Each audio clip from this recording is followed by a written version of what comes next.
Amateur Traveler is in its 20th year now, but can you imagine if I had people on the show who had never been to the destination, but had just read about it or seen a movie about it? That wouldn't make any sense at all, and you wouldn't listen. We all know how important it is to receive advice from people who know a destination to get the most authentic local experience. And a great option for experiencing this is Explore Worldwide and their authentic small group adventures, led by local tour leaders, perfect for solo travelers who want to meet like-minded people with a desire for adventure. I'm often an independent traveler, but 2 of my last 3 trips were with small group tours because they organize everything and it's a lot easier. If you want to recreate the tour I did to Malta, they have a Malta and Gozo Discovery Tour. I'm intrigued by one of their tours called A Taste of Sicily. The company again is Explore Worldwide, and visit exploreworldwide.com to learn more. And thanks to Explore Worldwide for sponsoring this episode of Amateur Traveler. The nights are long, the days are short, and the weather is chilly to downright cold depending on where you are.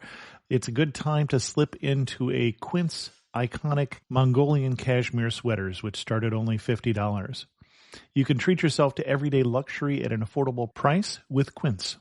If you really want to dive into luxury, you can check out their leather handbags, washable silk shirts, and European linen sheet sets. Whatever you're looking for at Quince, all the prices are 50 to 80% less than similar brands, and they do that by partnering directly with top factories and cutting out the middleman. They only work with factories that use safe, ethical, and responsible manufacturing processes. And of course, they use premium fabrics and finishes for that luxury feel in every piece. But you've already heard me rave about my Quince travel pants. Treat yourself this winter without the luxury price tag. Go to quince.com/traveler for 365-day returns plus free shipping on your order. That's QUINCE.com/traveler to get free shipping and 365-day returns. Quince.com/traveler, and thanks to Quince for sponsoring this episode of Amateur Traveler. Amateur Traveler Podcast, Episode 44.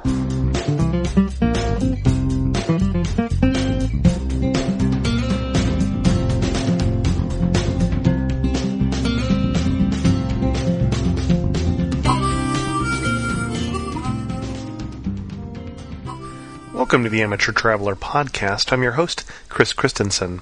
Today on the show, we return to Argentina for part 2 of that interview.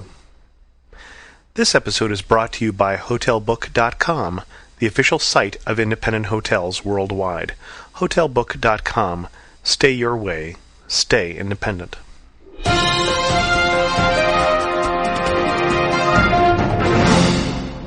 I have 3 news stories for you today. The first one has to do with feeds for the Amateur Traveler Podcast.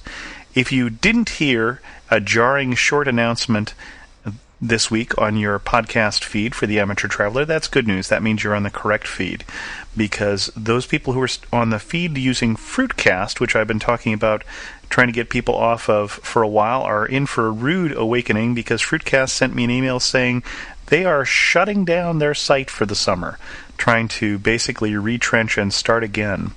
So that's a bit of a surprise, rather inconvenient, and a real pain.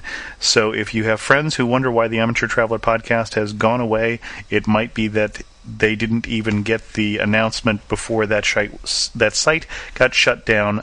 I don't know for sure when that's going to stop serving feeds at all. The second story, to bring it up to a little more lighter note, I saw this in a Reader's Digest email recently. It's about different languages that are particularly terse. So the following phrases come from foreign languages. In Easter Island, they have a word called tingo, and the English translation of that one word is, quote, to take all the objects one desires from the house of a friend at one time by borrowing them. In Tula, India, they have a word, nakele, which means a man who licks whatever the food has been served on. You okay? In Japan, in Japanese, there's a phrase, bakushan, which means a girl who appears pretty from behind, but not from the front. Okay. The third and final news story I have for you, I have links to on the show notes, with complete with a picture. But there is a project going on in England to try and make maps using what looks almost like a weather map, but basically they're mapping out how long it takes to get from various places, from one place to another. And so they'll color everything that can be reached within 20 minutes red, and everything that can be reached in 40 minutes orange, and everything that can be reached in 50 minutes, say, green, and then blue. And it basically looks as if a weather front is moving in, but it gives you an idea when looking at a map where you can get to quickly. You might think about people using this to figure out what hotel would be a good place to go and stay at, or where people would want to live if they move to a new city. So check out that, links to that in the show notes.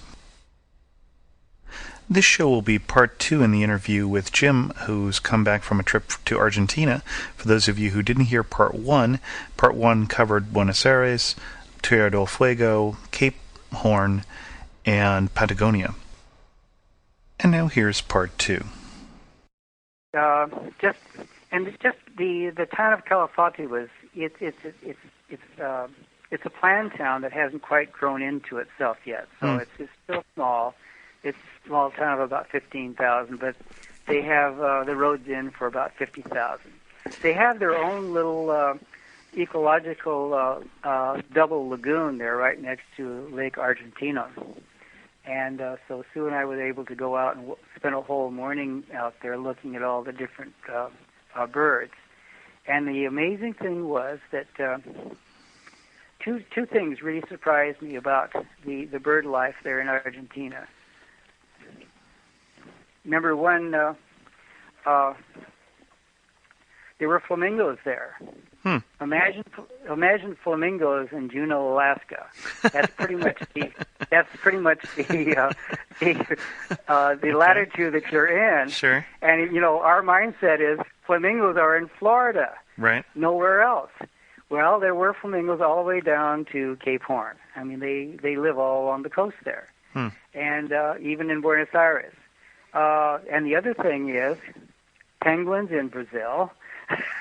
because the penguins that live down in central and southern Argentina migrate northward this time of the year. They are not cold weather penguins. They're mild weather penguins. Okay. So anyway, those two things were kind of neat. The bird life was very, very interesting out there in the bird preserve, and they handed you out a list of the different kinds of birds that you could kind of check off, and that was kind of fun. And because there were books in town that we could relate to, and we were able to see at least 24 different kinds of birds that we'd never seen before. And so it was very, very interesting. We were there on a slightly rainy day, and so as a result, we had the whole preserve to ourselves, which is really nice. Now, Jim, I feel guilty here because I've kept you at least 5 minutes longer than I planned, or that I told you I was going to. Do you have any one last piece of advice for somebody who's planning on doing this kind of trip? I've got several. Okay. Can I talk fast? Because one of the nifty things about going up to the Iguazu Falls is, number one, they're 2 miles wide. Oh my! They're shaped like a kind of a sloppy M shape. Mm-hmm. Instead of a river going over a cliff, it's the side of the river that goes over the cliff, and as a result, why you have this absolutely spectacular configuration of maybe about 400 different waterfalls coming off of the same cliff. Before I was there, I was looking from the Brazilian side, and it had not been developed very effectively. And so it was really hard. I had to hang from a tree to be able to get my best picture because they had not set up the national park yet. The trails were not in. And from where we were on the Argentine side, you could see that because you could see that they actually walked out to what's considered the most spectacular part of the falls, called Boca, let's see, Garganta del Diablo, which means the devil's throat. Mm-hmm. But I just like the way that they set up the Argentine side, because they have a little train that will take you out up above the river, where you can walk out across a series of causeways out to the Garganta del Diablo and just look down that whole section. And besides that, they have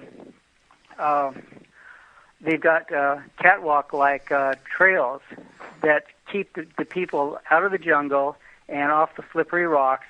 And they're basically the whole crowd control is very well controlled, and yet you have so many options for looking at the falls from so many different angles, and I just love that, because we got in there during a torrential rainstorm for a 3-day storm, and it was warm, and we bought our $2 parkas, and we just loved walking in the rain because we weren't getting wet. And you didn't have to worry about sinking to your knees in mud, because you're on these either paved trails or the steel trails. Mm-hmm. And so they had complete freedom to be able to move around. Now, the best tip, you have to pay about another $100 more for it, but it's by far worth staying in town. The town of Puerto Iguazu is a dump, and that's where the other hotels are. That's where the other hotels are. Okay. And then you have to take your 15 to 20-minute ride out to the falls every morning. Well, that's kind of like camping at Mariposa to go up to see Yosemite. Mm-hmm. Whereas the only hotel, which is a Sheraton, is right in the national park. And so you could go out after this wonderful breakfast every morning and just wander out and go on all these wonderful hikes, because not only the falls are terrific, the jungle is so beautiful. There's a huge amount of a wide variety of several hundred different kinds of butterflies that are in the forest there, and there are some wild animals there. Where our big event was, we chose to stay on the jungle side rather than the falls side of the hotel, and at 7:00 every morning sharp, these two toucans would fly over to a tree that was right at eye level, just about 50 yards away from our balcony. And so we watched them feeding on the fruit, and then another series of birds would come by, and another series of birds would come by. On the way down to the falls, we'd see monkeys feeding in the trees, and there were coatis in packs moving all through the forest. They're kind of pointy-nosed raccoons. And so it's just a delightful place to be. We stayed for 4 days and just had a wonderful time. One of my best adventures I liked was, because I like to, I think the Andes are absolutely spectacular, was from Mendoza. We flew out there, and that's wine country. They've actually irrigated that land out there since Inca times. In fact, some of the irrigation ditches are still being used that were engineered by the Incas, and we took this marathon van ride. We got a Mercedes van with 9 people in it. Went up this dirt road for over 100 miles, up to the top of the Andes at the 14,000-foot level. We're able to stop, take a look at Mount Aconcagua at the 22,000-foot level, and then the very next day, we were able to, we did some rafting down the Mendoza River. And it was just such a pleasant time. The city Mendoza is a very comfortable city. It was kind of like Fresno would be maybe, or Sacramento would be maybe 50 years ago. But there's a lot more to offer. It's just, there again, there's the Argentine lifestyle is so comfortable. They really aren't all about work. They're more about, they're very, very social people. When they greet each other, they act as if they just thoroughly love being together. They are truly, truly happy to see you when they come to greet you. And it's really genuine. It's really neat to see how people treat each other so well. You just kind of wonder why we don't treat people better that way here. We're too concerned about business rather than with them. They don't have babysitters there. They bring their babies along with them, and even at the tango clubs, you see all ages there, and the little kids are running around, and the parents are just having a genuinely, really wholesome time. The thing that's always surprising to me is that nothing ever happens there until about 11 o'clock at night. We're usually in bed by then, but they're just getting ready to go out and be on the town until 2 o'clock. But Sue figured out the reason that they're so thin is that they walk a lot and they don't sleep much. But no, it's just you can tell by my excitement that I really want to go back. This is a place that would really be fun to spend at least a month of each year just living there, because it's just the culture's comfortable. Oh yeah, we the last big event, and we'd worked several times to do this, was to get tickets to the opera.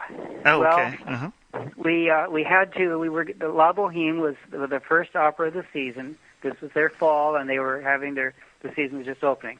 The Buenos Aires Opera House is one of the 3 top opera houses in the world, and so it's really spectacular. We had originally taken a tour of the opera house itself, but we wanted tickets to see a real show, and so we had to call in from Mendoza to get our reservations, and we were a day late to get the cheap tickets, so we had to gulp hard and shell out $100 each for our tickets. Well, little did we know what we were getting. This usher came up to us and led us up 2 flights of stairs personally, opened the curtains, and we ended up with these box seats right in front of the overlooking the entire theater. 6 balconies of people were looking down on us. It was as if we were in the presidential suite. It was just so special. Here we were, Americans, watching an Italian opera with Spanish subtitles going across the top. So that was really very, very special. It was I had mentioned that we'd had to a friend that we might have had some problems with figuring out what the plot was, and she had said, well, usually the opera plots are so lame it doesn't matter anyway.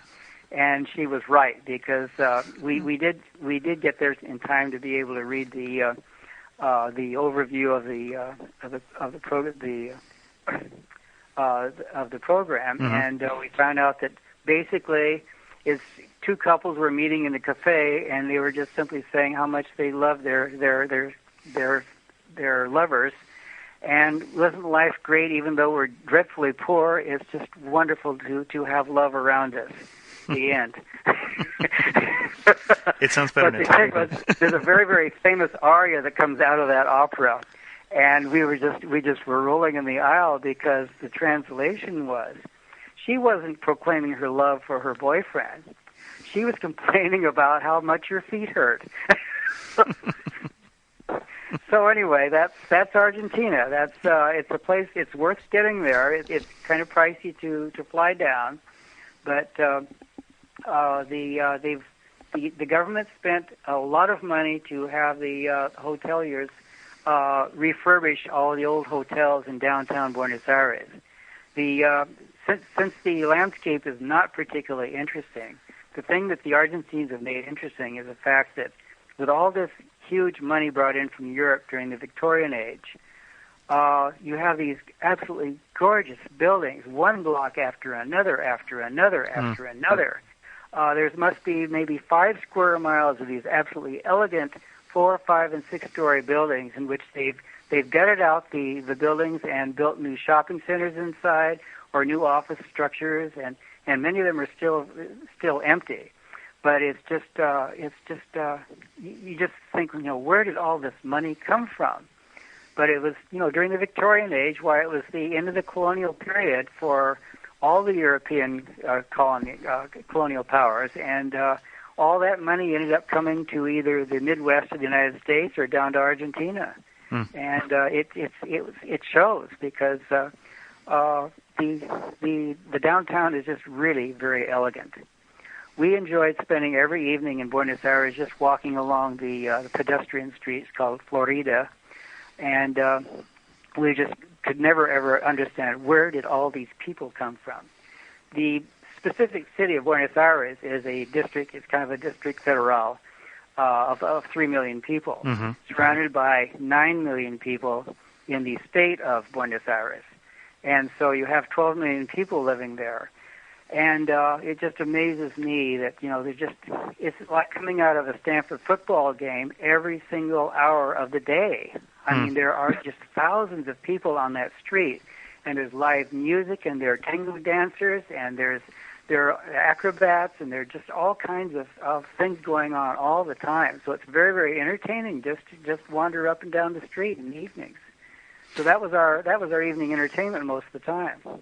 I think the only question you've left me with is when do you start your job with the Argentina Tourism Bureau?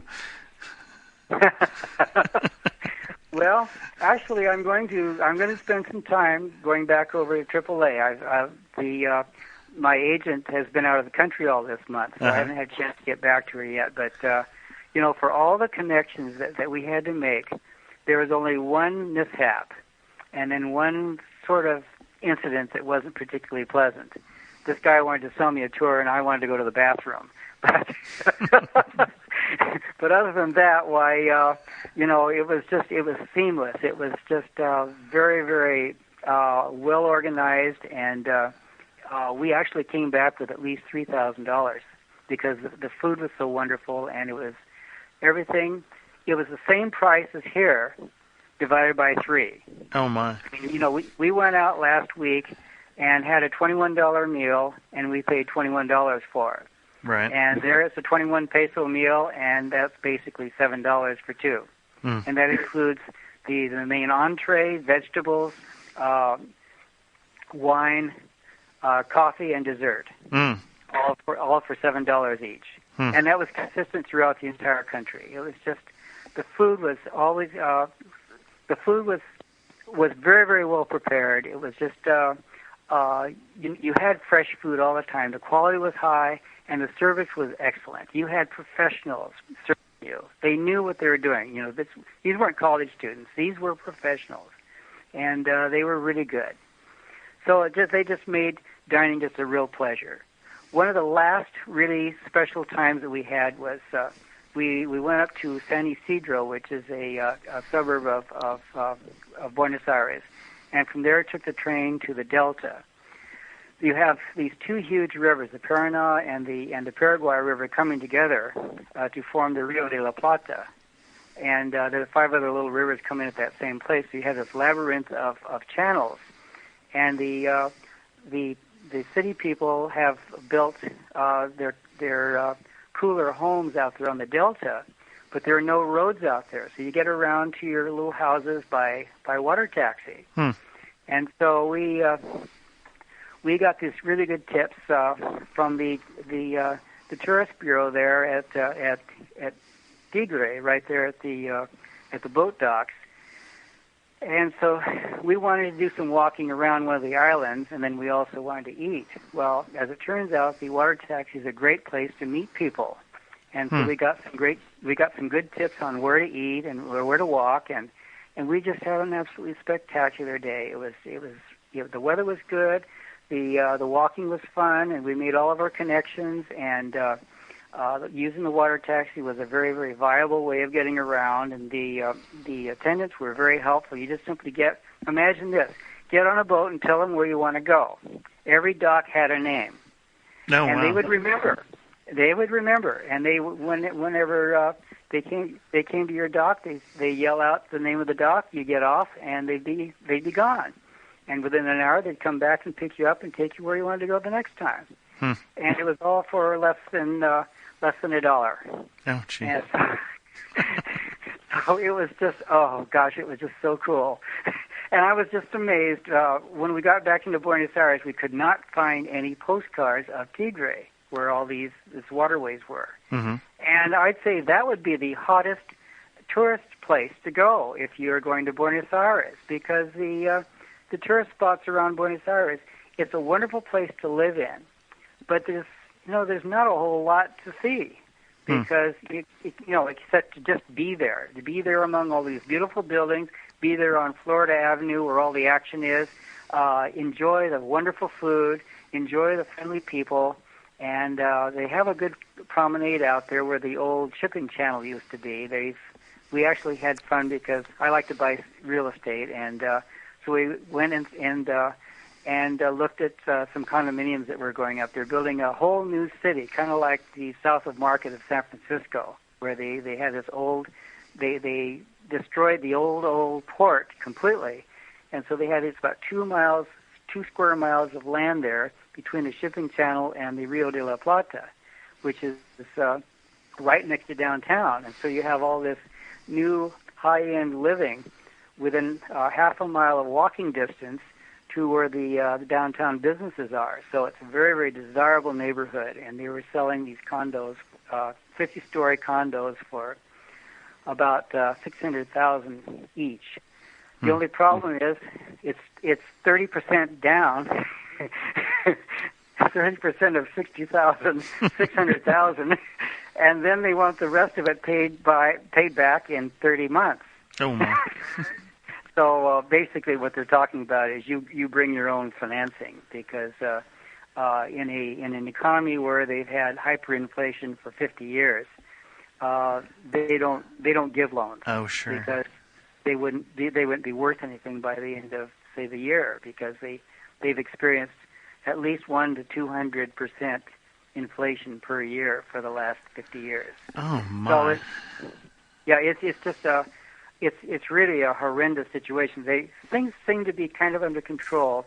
The new president is really making an effort, but he's making everybody mad, which this is the problem. If you're trying to fight inflation, you have to have the discipline. Mm-hmm. And the Argentines and the Chilenos and the Brazilians have never really been very well disciplined when it comes to money, because all three of them have had the same scourge for such a long period of time. Mm-hmm. But last year, they tried to control the inflation by cutting off the oil to Chile, so they could make the price of oil cheaper there in Argentina. Well, that didn't make the Chilenos very happy. This year, they decided, let's just not let's not export any beef all this month to the rest of the world. Oh my! Well, that was, you can't sell beef from Argentina. I mean, that's like, that's unheard of.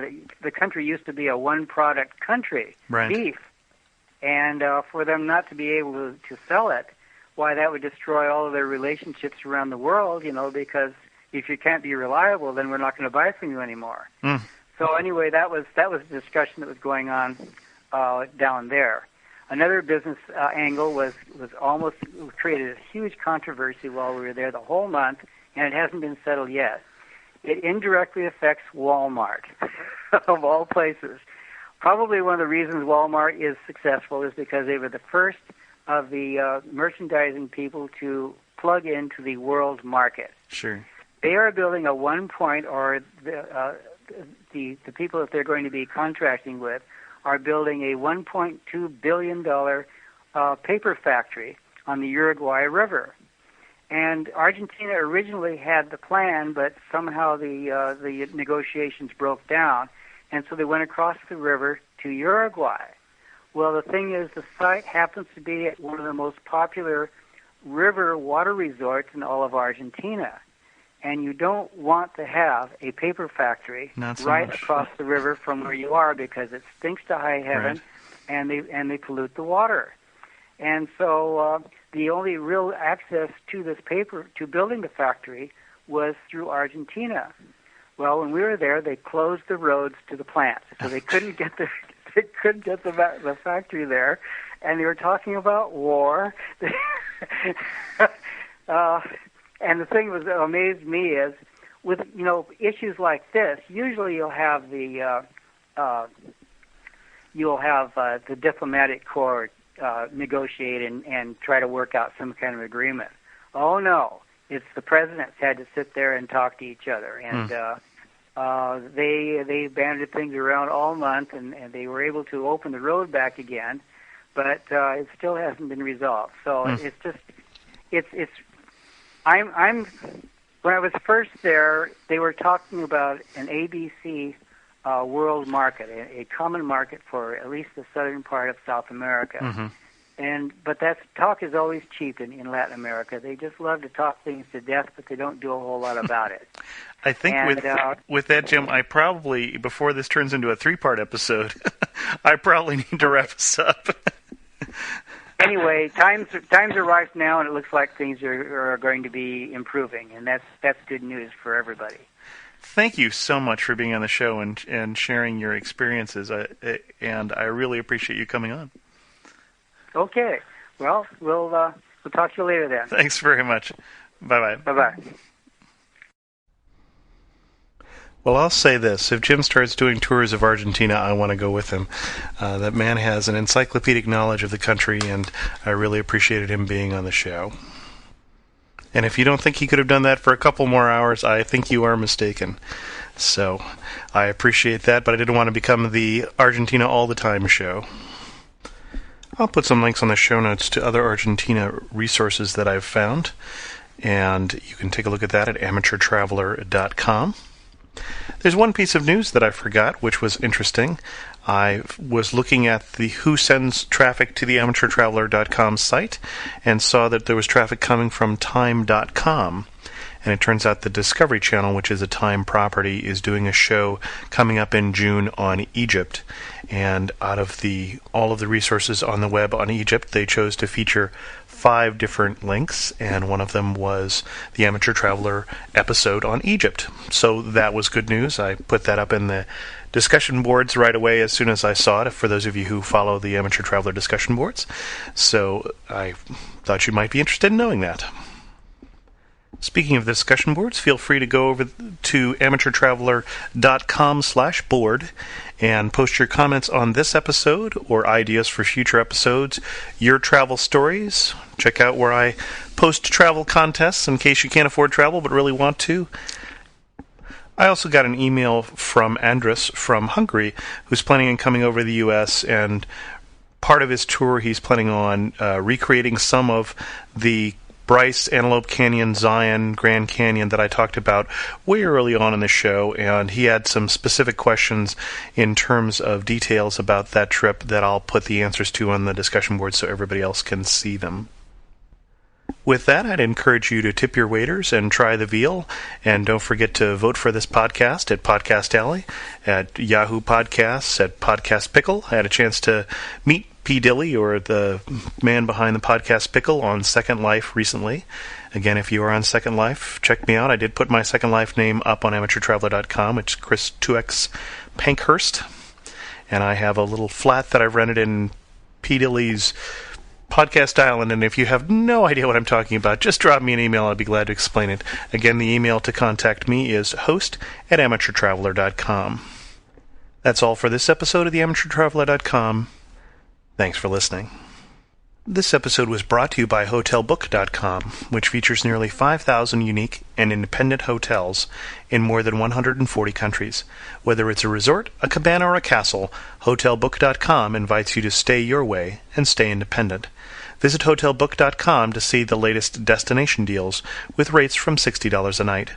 From an upscale city hotel to a relaxing beach retreat, HotelBook.com will show you the best deals in that one-of-a-kind travel experience. HotelBook.com. Stay independent.